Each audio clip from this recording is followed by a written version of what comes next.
Hi, I'm Peter Capaldi. I play the Doctor, and you're watching EMS Productions. Hello everybody and welcome along to today's video where I'm going to be continuing my look back over the Moffat era series, with this week we're taking a look at Series 6. So do check out my Series 5 video if you haven't already, just to sort of see the style. It was essentially just a sort of retrospective look back several years on at what worked and what didn't in each of the Moffat era series. As we're coming to the end of the Moffat era, it felt a good opportunity, a good time to just sort of take a look back and see what actually worked and what really didn't. And in this week's video I'm going to be taking a look back at Series 6, where, as you can see with the title, things get a bit complicated. So where do we start with Series 6? Well, I think you kind of obviously got to look back at the Christmas special before it. So A Christmas Carol, which was the first sort of episode, kind of linked to Series 6, which was a pretty entertaining Christmas special, certainly one of the better ones in the Moffat era, very much going sort of recreating a classic sort of a Christmas tale for that kind of thing. And Moffat, I think, did a very good job of sort of playing with time a little bit in doing the sort of past, present and future, and that was certainly one of the more enjoyable Christmas specials he's done, where I think it's fair to say they've probably been a little bit up and down in his sort of Christmas specials. Even, well, to be fair, pretty much every Christmas special in the whole of Doctor Who has been a bit up and down. But obviously the big change for Series 6 was the decision to go with a split series for the first time in the show, or certainly since the show had come back, that the idea of having sort of a half a series earlier in the year and then the second half of the series later in the year. I could see the good idea behind it, the idea of you're never too far away from another episode of Doctor Who. That was just kind of to sort of close down some of the gaps between episodes. So the idea was the maximum you still want to have is about 3 months between an episode. And in theory, it sounded like quite a good idea, because then you get more sort of event episodes, as they're called, when you get sort of series openers and series finales. You could have a sort of American style mid-series finale, and then a second series opener and a second series finale sort of thing, which it all sort of looked like it would be a good idea. We didn't actually lose any episodes, so that was positive on that side of things, but obviously you didn't have, therefore, that sort of long 13 episode run of episodes. It was sort of split up into a 6 episode run, or no, a 7 and then a 6 episode run at the end of the year. So it was quite a sort of unexpected idea, I think, at the time. I certainly don't remember there being a lot of discussion before it suddenly announced that this was going to happen. It just sort of came out of nowhere, but I think it was definitely worth a try. But I think this is kind of sort of typical of the Moffat era, whether it was always his decision or not. It does feel like there's been a lot of sort of changes and tinkering with the format throughout his series, when you've had, after the very conventional Series 5, then had a series split into 2 parts in the same year, split over 2 years, then a couple of more conventional series before it sort of had a massive gap to the following series. So it does just feel like the format's been a little bit sort of shaken up with the Moffat era, whereas certainly in the RTD era, it was just four series, 13 episodes in each, and a Christmas special at the end of each year. It was very sort of standard. So I think, to some degree, it was a good idea to at least mix it up, whether at times it was Stephen's decision or not. But for Series 6, it's a very arc-heavy series. I'm sure it's probably one of the lower rated series, I think, overall in Doctor Who, of the sort of New Who at least. It's probably down there in the bottom 2 or 3, in sort of general opinion. And I'm trying to understand sort of why that is with this series, because it starts off fantastically, it has a very strong arc throughout. It's a solid conclusion, shall we say, with a few fantastic episodes in between. So why did it not really work? Well, I think first off, the key point is the beginning, which really did work 100%. So we came off after Series 5, there were still some questions left open about the silence, or what this is, silence will fall and all this. We cleared up the whole Pandorica thing, but now the whole silence will fall thing wasn't really hadn't yet been addressed properly, and who this silence thing is. And then obviously at the start of Series 6 we get the explanation that they are this sort of mysterious alien creatures, a sort of religious order that had sort of broken away from their main order or something like that. We find out eventually by the end of it with the silence, but it's a fantastic different sort of villain to anything we'd seen in Doctor Who previously. The idea of an alien that sort of you forget as soon as you look away from it is a fantastic concept, I think, and really well done by Stephen, that suddenly this alien can walk up behind you, you see it, you turn around and you've completely forgotten it was ever there. And it's such a clever and unique idea that's never been done in Doctor Who before. And it feels to some degree like Series 6 is where Stephen Moffat era Doctor Who really starts to go bold. Just look at that first episode. 10 minutes into the first episode, the Doctor is killed. Not regenerate, killed, but literally dead. He's being burnt. His body has been disintegrated and burnt up. He's been shot, died, that's it. And we're 10 minutes into episode 1 of the series. It's still, that for opening 2-parter is definitely still one of my favourite episodes in the show's history. Certainly one of Stephen Moffat's high points. It's just so brilliantly crafted and sort of sets up the mystery and the sort of story so well when suddenly the Doctor appears from inside the diner, suddenly just appears to them all. And that absolute sort of shock moment of how on earth did he get out of this sort of thing. And then obviously trying to understand and work out exactly what happens throughout is this kind of story of the series with that. But it's just so perfectly sort of a perfect way to start a series, I think. And so that opening two-parter is just crafted really well. The whole sort of plot line with the Silents who are taking over Earth, but they're not taking over Earth. They've been here all along, and they have already invaded and conquered Earth. Just we all don't really realise it at that point in time. That's a really good idea from Stephen. And I think probably one of the sort of best points of this two-parter is probably the actual resolution, which is actually really good. The whole sort of using the whole actual moon landing by inserting sort of footage into the moon landing in 1969 to make everybody remember and go and sort of kill the Silents for all eternity. It's just such a brilliant idea for a resolution, and where Doctor Who I think is kind of lacking quite often, having quite a sort of poor or rushed or just not very good resolution to a story, it really felt like this was such a strong end and a strong way to resolve the massive, the end of the world to a large degree and the Silents invading the world. It was just such a clever idea from Stephen and really sort of, I think, set up this series to a large degree. And then you have that perfect cliffhanger at the end of episode 2 where we see this little girl walking through the streets of America, the one who was in the spacesuit earlier in the episode, and suddenly she starts regenerating, and it's just like, what on earth is going on here? Because obviously at this stage we don't know that River is part Time Lord and has any Time Lord energy. I mean, some people are starting to guess it might be this might be what's going on, but certainly at that point there's no real certainty as to who that actually is or who she's going to regenerate into. So it's just a fantastic way to complete the first 2 episodes and really set us off on the rest of the series. But then I think the next episode, The Curse of the Black Spot, which is very average, is a sign of what didn't work in Series 6 and the problem with the whole idea they came up with. Because essentially, because the series is so arc heavy and this whole focus on how is the Doctor going to survive, how he's been killed, they can't tell him, the whole dynamic around that, obviously a regeneration little girl and all this kind of thing, and you want to find out what's going on and all of that side of things. So then it sort of makes some of these episodes, like episode 3 with The Curse of the Black Spot, feel kind of insignificant, and you just you're not really that fussed about it and really care that much because you want to find out what's happening in the main arc of the series. You're not really bothered about a little pirate adventure on a pirate ship. It just sort of, that is where it can really hinder a series like that, when you've got such a strong arc and a strong story, and then you just go and forget about it for an episode. That, I think, it's a tricky one with Doctor Who when you have so many different writers, where it's difficult to have such a strong arc leading through every episode of the series with lots of different settings, and kind of having to have new stories and adventures every single week, as opposed to a more serialised show where it's just the same location and continuation of the same story through over a number of episodes. That's a challenge for Doctor Who, and I think in Series 6 they didn't quite strike the right balance with it. But I think what Series 6 did have was some very good one-off episodes. As much as we say they're a bit insignificant, there are a few that are pretty poor, like The Curse of the Black Spot, like Night Terrors, Closing Time, the second last episode. Those sort of ones are very average, just not really memorable. You're not really going to go back and watch ever.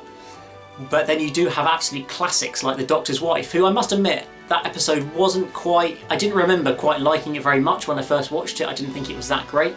But watching it back a couple of times more recently, I can really sort of see the brilliant idea in it. Obviously having lots of different TARDIS sets kind of returning, having actually being able to sort of speak to the TARDIS, and that concept of having the TARDIS become an actual person, to be able to sort of talk to and understand quite what the TARDIS is feeling to a large degree. It's such a sort of different concept that had never been explored in Doctor Who before, and that again is kind of largely the sort of idea behind Series 6, is there's loads of new concepts, nothing that had really been done before in Doctor Who. Some of it worked, some of it didn't. Following that we get a sort of 2-part story, The Rebel Flesh and the Almost People, which again is a very, as far as I'm concerned, a very average episode. There's just nothing particularly exciting about it. It's probably, it may be a bit of an overstatement, one of the most disappointing 2-part stories we've had in the whole of Doctor Who. It just doesn't feel like there's enough story for 2 episodes as well. It's very dragged out. There's a couple of good moments, having 2 doctors playing off each other in this kind of Smith, pulling off impressions of different doctors and all that sort of, that way it's all designed. But overall it just feels very average.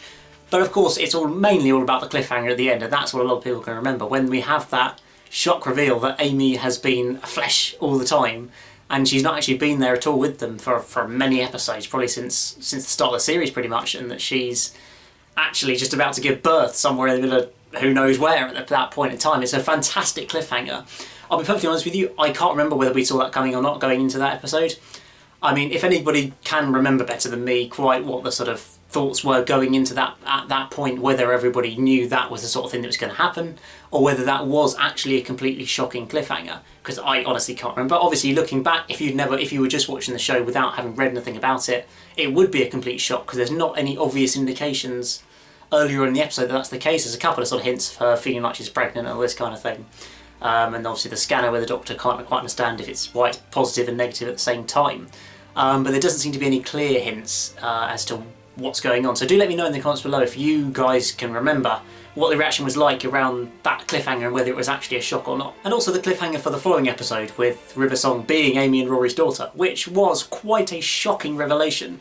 I think it was a lot of people I think had started to work it out by that stage. We'd had so many hints as to what quite was going on and everything that it wasn't maybe as much of a shock as they were hoping, but it still I think was quite a shock to see that being the massive reveal at the end of the series. And obviously that was the advantage of having split series at this point, is you could have that absolute shocker or a cliffhanger, sort of unbelievable what on earth is going to happen next cliffhanger at the end of a sort of mid-series finale, and then have a sort of couple of months for that cliffhanger to hang before we get any sort of resolution or understanding of quite what's going to happen next on this side of things. I mean, in terms of that mid-series finale, A Good Man Goes to War, it's a solid episode. It does feel a little bit of sort of all over the place, and there doesn't seem to be a huge amount of plot behind the story.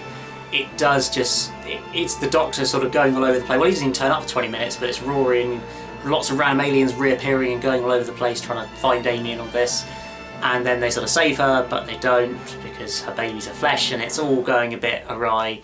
But it just doesn't feel like there's huge amounts of plot in there. It's more sort of exciting moments, big explosions, great scenes, rather than a cohesive plot. Now, following this episode, we do have obviously a 3-month break essentially between episodes, and then we turn up with Let's Kill Hitler, which is probably one of the most misleading titles to an episode ever in Doctor Who history, because it's nothing to do with Let's Kill Hitler whatsoever. It sounded like such a legendary title, and it was nothing to do with it at all. So that's obviously one of the things that makes people hate Stephen Moffat. I don't hate him for that. It's a good way to get people to watch the show by, say, giving it a title like that. But the story itself, I know it has a lot of flack, really, for some of the sort of stuff with River Song and everything they brought into that story. I thought it was a really clever idea to sort of have Mel's, so actually that River has grown up with her parents the whole way along, just slightly brain sort of confusing and everything, that she was the same age as her parents the whole way along, or at least looking the same age as her parents the whole way along, which is just a bit sort of, well, a bit sort of mind-blowing, that kind of thing.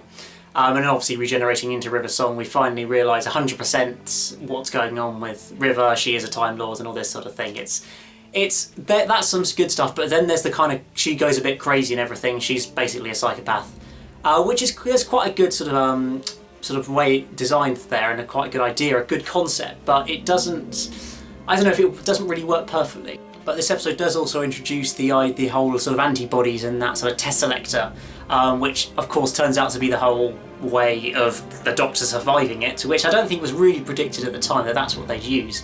I can't remember exactly sort of the reaction at this time, but it didn't. I don't think that was the obvious solution as to what it was going to be. So following this, you have a very average episode, Night Terrors, which I don't really have anything to say about. It's just so average. Mark Gatiss, it's not particularly interesting, not particularly exciting. Cheap budget episode. There's nothing to say really. But following that, there's another absolutely fantastic story for Series 6, The Girl Who Waited.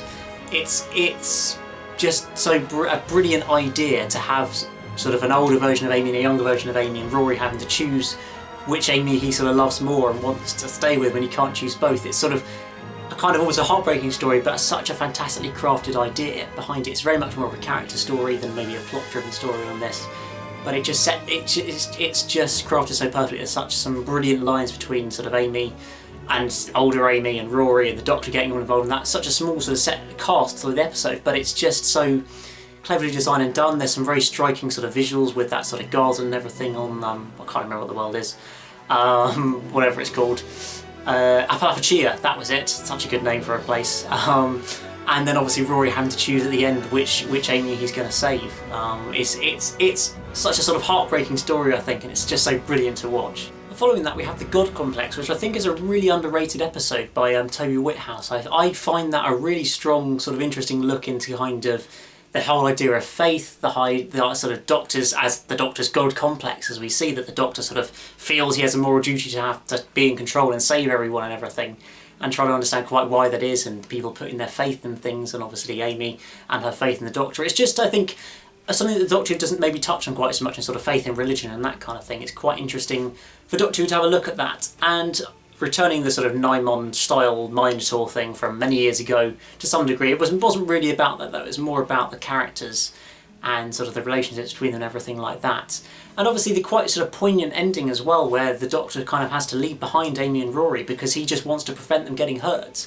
Because he knows they're never going to leave him, so he's got to go and sort of force them to leave, because otherwise he just knows something's going to happen to them. Closing Time again is one of those utterly average episodes with Cybermen defeated by love. It's just not very good. James Corden's nice in it, a bit of the Doctor and Craig is funny and entertaining, but other than that there's really nothing much to say about the story. It's just very underwhelming. But then that leaves us with the finale for Series 6, where there were a lot of questions to be answered about obviously how the Doctor survived. We find out it's River that kills the Doctor in the at the end of episode 12, and so how that's all going to play out as well.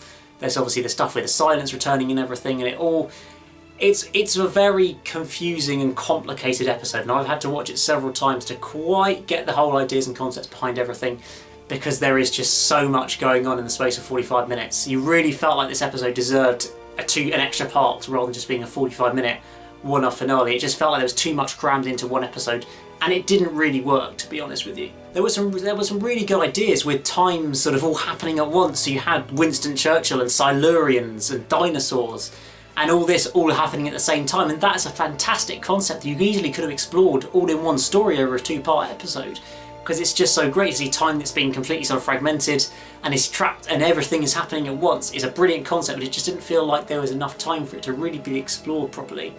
Which is a bit disappointing, because then suddenly we sort of end up getting involved with the silence, and Madame Kovarian, I haven't even mentioned in this episode somehow, who's kind of the mastermind behind everything that's going on. Then the Doctor and River and their relationship, and them essentially getting married, and the Doctor sort of they save the day, they resolve time, and then we suddenly find out how the Doctor actually survived via the Tesselector. And it's just all a bit confusing and complicated. And certainly I think general opinion is probably that it was the weakest finale of all the finales we've had in certainly New Who, and I would probably tend to agree with it. There is explanations in there, and it's just whether maybe they're that satisfying a conclusion to a series, because with that sort of series I feel you really need to have a very strong ending, a strong sort of solution to the whole arc, because it's such... You've invested so much into it over a century, well in that sort of time, about 6-7 months, because of the gap between series, wondering about how the Doctor survives this. And it just didn't feel like we got that so much. There were a few good moments, little moments, just like the mention of the Brigadier, which was sort of lovely to see just a reference to the Brigadier, obviously with Nicholas Courtney passing away earlier that year. It's nice to just have that little nod to him in the episode. Mark Gatiss randomly turned up in there as well when we were getting alien goblins and all this kind of thing. It was a little bit confusing. And obviously the sort of cliffhanger but leading ending about Doctor Who. The oldest question in the book is Doctor Who, and we'll find out the Doctor's name or who he is or something in the future series or whatever. There's just a bit too much crammed into that finale, I think. Now I know this video is getting massively long, so I'll try and wrap this up as quickly as possible. But overall, I think Series 6 is a very mixed series. It's a sort of series I really wanted to do well, because I'm a big fan of a sort of stronger arc, and I really like more serialised television where you have a long sort of arc through a series of over 10-12 episodes with long sort of developing character relationships and all these kind of things. And that was something we had the opportunity for with a massive sort of plot arc of the Doctor being killed in the first episode. But it just felt it didn't all quite come together ultimately, and didn't give us a very good conclusion to it, which kind of let it all down a bit. But there's still some fantastic sort of one-off stories in it. Certainly the opening 2-part is fantastic, the Doctor's wife's really good, The Girl Who Waited, that's a fantastic story as well. Even the God Complex I really like, but overall it just feels a bit too up and down. But I do admire Stephen Moffat and the whole crew's ambition in Series 6. You really can't deny that they tried sort of to be a bit more, do something different and really sort of strive for something a bit more exciting than maybe we had seen in the past with some Doctor Who. So that I applaud them for, but overall it didn't quite work. And overall it probably is one of the weakest Moffat series, I would say. I mean, I'm going to get onto Series 7 fairly soon in the next few days, and that unfortunately goes on another level, as you'll find out in the next video. But for this one, it was a good ambition, just didn't quite work out. But other than that, guys, do let me know what you thought of Series 6 in the comments below. What are your favourite episodes of the series? What did you like about it? What do you think didn't quite work or did work? Please just let me know any of your thoughts about this series in the comments below. But other than that, remember to like this video, subscribe if you're new here, and I'll see you again very, very soon for another video. Goodbye.